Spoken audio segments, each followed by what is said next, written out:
क्या करना पड़ेगा, देना पड़ेगा पहले, है ना। आज का ये टाइम है, आज का ये खतरनाक टाइम ऐसा है कि अगर अपने आप को आज आपने संभाल लिया तो ठीक है, और नहीं संभाल पाया तो दुनिया में कोई भी डॉक्टर ऐसा नहीं है, कहीं भी किसी भी कोने में चले जाओ जो आपका कोई इलाज कर सके। आपका इलाज आपके खुद के पास है, ठीक है।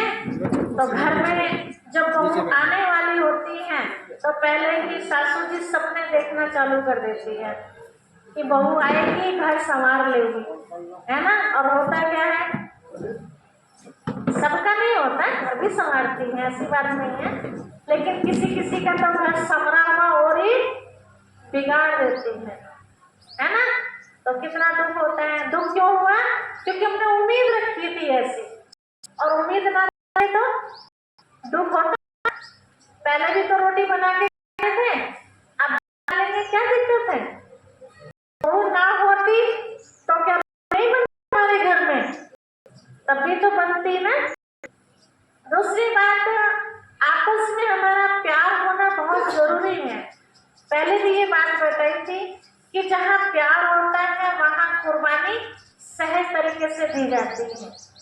हर एक सासू समझे कि मेरी बहू नहीं है, कौन है, बेटी है। बेटी ऐसे सो के उठती है, कभी चिल्लाती बेटी पर उठाते हैं ना, कभी बाहर जाकर चर्चा करते हैं हम कि मेरी बेटी तो 8 बजे तक सो के उठती है ना। अगर कोई कह भी देता है तुम्हारी बेटी को पता नहीं कितने बजे उठना चाहिए, तो हम क्या करते हैं, नहीं ऐसी बात नहीं है, वो तो सवेरे उठ जाते हो, तो आज ही पता नहीं क्यों इतनी देर तक सो रही है। दबाते हैं ना बुराई को, हम फैलने नहीं देते। और बहू आज क्या करते हैं,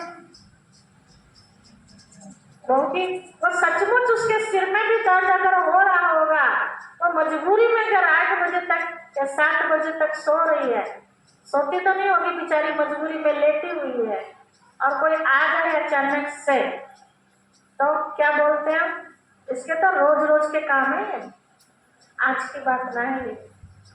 तो क्या किया हमने, और वही बात अगर बहू सुन ले तो रोटी बना के दे रही होगी तो भी नहीं दे, है ना। तो किसने किया, हमने किया। जब पहली बार बहू हमारे घर में आती है तब प्यार से उसका स्वागत करते हैं, है ना। वो तो बाद में पाँव छूती है, पहले आप करते हो उसका काम। क्या करते हो, आरती उतारते हो, है ना। तो जो दिन करने वाला था, आरती उतारी आपने क्या समझ के कि हमारे घर में किसके कदम रखे जा रहे हैं, लक्ष्मी के कदम रखे जा रहे हैं। तो लक्ष्मी की बुराई करी जाती है क्या, नहीं ना। तो हर एक सासू क्या समझे, किसी का घर छोड़ के आया, मेरा घर अपनाया है, तो आज से उसका दुख दर्द समझना किसका काम है, मेरा काम, है ना। और ना समझो तो फिर सुनाएगी कि वो बात सुनाएंगे, तो बतानी किसकी होगी, तो भी तो हमारी होगी ना। तो हर एक सासू समझे कि ये मेरी बेटी है। अब फिर बहू का क्या फर्ज बनता है, क्या सासू की फर्जदारी है, बहू की नहीं बनती, बहू की बनती है ना। बहू क्या समझे, ये मेरी माँ, पति की माँ है या मेरी माँ है, अब किसकी माँ है, पति की तो थी पहले से, आज से ये मेरी माँ। घर में माँ डांट देती है किसी भी काम के लिए, चिल्लानी पड़ती है, हाथ भी उठ जाता है ना बेटी कभी हाथ, तो क्या बेटी बदनाम करती है अपनी माँ को, करती ना। तो सासू तो मारती है बेचारी, मारती है, फिर उसकी वो डांट हम अपने में क्यों बताते हैं, अपनी सहेली से या किसी और से बता देते हैं हम, हमें डांट पड़ी है तो उसके पीछे भी कोई राज होगा, हम चेक करें। सासू माँ मेरे पे चिल्लाई है, क्या कारण है इसका, है ना, कोई गलती हुई है, उस समय समझ में नहीं आती है, पूछ लो माँ जी गलती होगी मेरे, प्यार से बताइए। चलो उस समय नहीं बताया, सबको बहुत गुस्सा आया हुआ है बाद में, लेकिन कभी भी मुकाबला हम बड़ों का ना करें, ये हमारी समझदारी। उस समय चुप हो जाए, आप चुप होंगे तो सासू माँ कितनी देर तक बोलेगी, कितनी देर तक बोलेगी। अगर गलत फहमी भी उनको हो गई, कब तक चिल्लाएगी। देखिए पानी का स्वभाव ऐसा होता है, आप पानी को कितना भी खदकाओ, कितना भी उबालो, आप उसको रख दो, थोड़ी देर के बाद ऑटोमेटिक वो शीतल हो जाए, अपने स्वरूप में आ जाएगा। ऐसे आत्मा का जो असली स्वरूप है, जो अभी हम सब सुन रहे थे कि हर एक समझे गुस्से को खत्म करने के लिए कि मैं आत्मा शांत स्वरूप हूँ, तो आत्मा का ओरिजिनल स्वरूप भी शांति ही है। आप कितना देर तक बोल सकते हैं, कितना देर तक, उसकी एक लिमिट होती है। थक के आके क्या कहेंगे, बस अब शांति रखो। तो हर किसी को क्या पसंद है, शांति, क्योंकि आत्मा का ये असली स्वरूप है। थोड़ी देर में अपने असली स्वरूप में आ ही जाते हैं। तो आज आपको बता रहे थे, 2-3 बातें अनुभव जी ने कही कि हम सब यहाँ क्यों आ रहे हैं, हमारा कुछ लालच है आपसे। तो वो लालच हम आपको बता देते हैं क्या लालच है, क्योंकि कईयों के मन में आता है कि अब तो बहन जी कुछ मांग नहीं रही, कहीं ऐसा ना हो लास्ट के दिन कान पकड़े। ठीक है, होता है ना ऐसा कई बार, जैसे वो जादू खिलौने वाले, बंदर वाला, सांप वाला आते हैं ना वो, तो पहले तो कुछ नहीं कहते वो, बाद में क्या कहते हैं, यहीं खड़े रहो, जिसकी जेब में जो भी है वो निकाल दो, नहीं तो रात को क्या आएगा, है ना। तो कईयों के मन में भय हो जाता है ऐसा। दिल को निश्चिंत रहिए, हम आपको खुलासा कर देते हैं हम किस लिए आपके पास आते हैं। छोटी सी कहानी का उदाहरण देके आपको बता रहे हैं। बताते हैं कि एक बार एक राजा था, राजा के कोई संतान नहीं थे, राजा को 3 रानियां थी। राजा उम्र के हिसाब से बड़े होते गए तो चिंतन चलता है कि मेरे बाद इस राज्य को सही तरीके से कौन चलाएगा। तो जरूर है कि वो राजगद्दी किसे सौंपी जाए, कोई घर का ही हो उसे सौंपी जाए ना। तो विचार मन में चल रहा था, चलते चलते काफी दिन हो गए, समझ में नहीं आया। आखिर एक दिन ये सभा में बात निकली कि महाराज आपको चिंतित दिखाई देते हैं, बात क्या है। तो राजा ने अपने मन की बात रख दी सभा में, राज दरबार में। तो राज दरबार में किसी ने सलाह दी, महाराज आपको चिंता करने की क्या जरूरत है, हमारे राज्य में 3 रानियां हैं, आप इनमें से किसी को राजगद्दी पहले से सौंप दीजिए ताकि आपकी चिंताएं सारी खत्म हो जाए। अब तीनों में से किसको सौंपे, जिसको सौंपे वो तो खुश, और जिसको ना दे राज्य तो वो नाराज। इसका मतलब राजा इसको ज्यादा प्यार करता है, मुझे तो करता ही नहीं। होता है ना ऐसे अंतर में ईर्ष्या। तो राजा ने बहुत अच्छा रास्ता निकाला कि राजा के ऊपर कोई दोष भी ना आए और राज्य से फ्री भी हो जाए और पता चल जाए कि सही तरह से इस राज्य को आगे कौन बढ़ा सकता है। तो राजा ने राज दरबार में 3 रानियों को बुलाया, ध्यान दीजिए सभी, 3 रानियों को बुला करके कहा, उनको एक एक बीज दिया। कहा ये बीज मैं आपसे 1 वर्ष के बाद लूंगा, इसको आप अपने पास रख लीजिए। तीनों रानियों ने वो बीज ले लिया और अपने अपने तरीके से उसको संभाल लिया।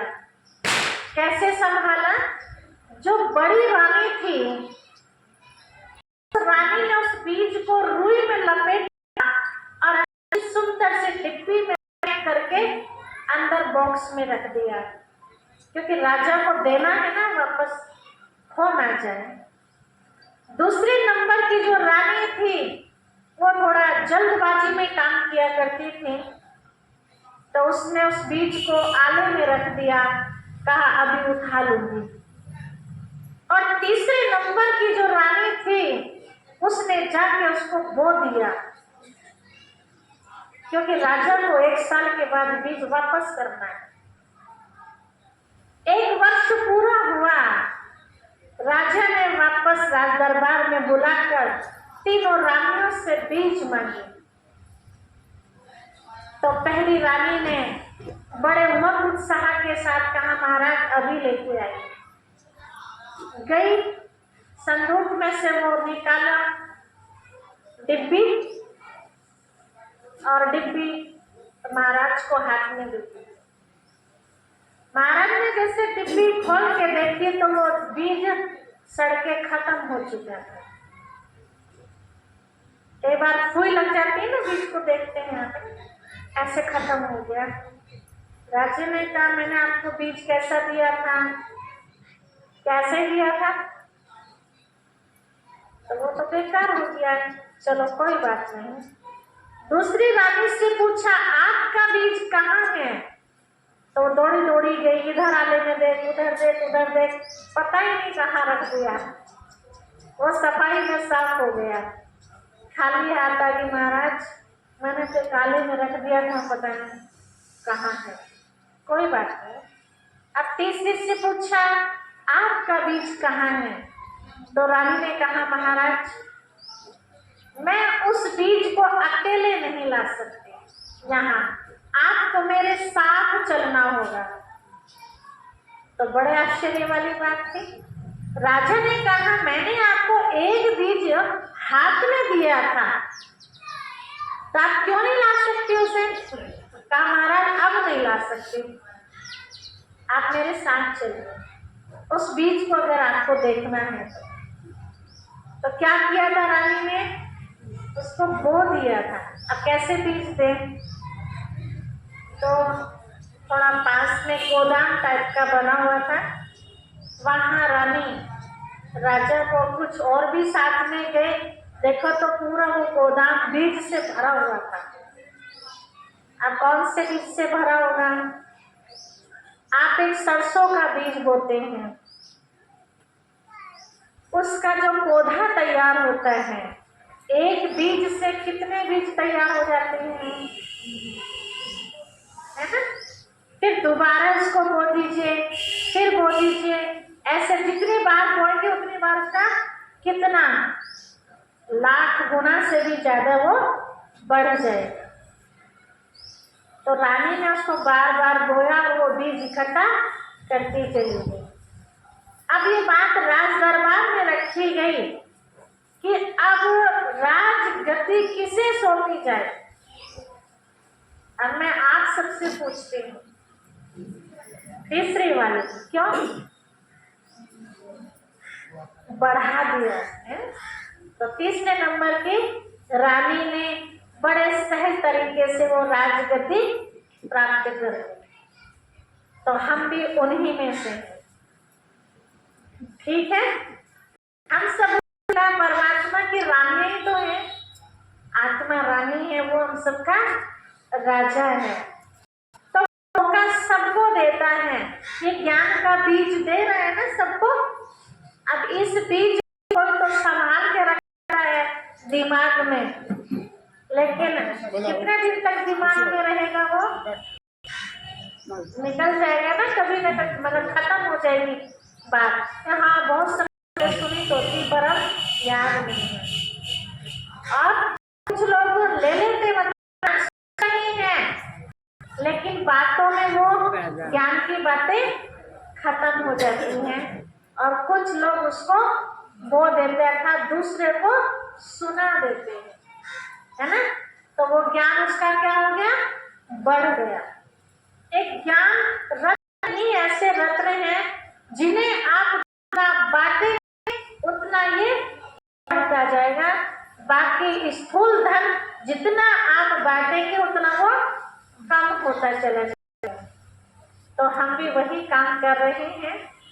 आने वाली दुनिया में हमें रानी बनना है या राजा बनना है, तो उसके लिए क्या करना पड़ेगा। अब इस जन्म में तो हम साधारण हैं, तो हर एक क्या चाहता है कि हर जन्म में साधारण ही बनते रहे। अगर मौका मिल रहा है किसी को खुलेआम कि जो चाहे सीट पर बैठ सकता है, तो पुरुषार्थ करना चाहिए या नहीं करना चाहिए ना। तो शिव बाबा ने भी हम सबको ये बहुत सुंदर समय का ऐसा मौका दिया है।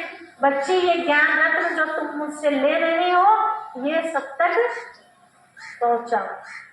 राजा कौन बनेगा, जो प्रजा तैयार करेगा।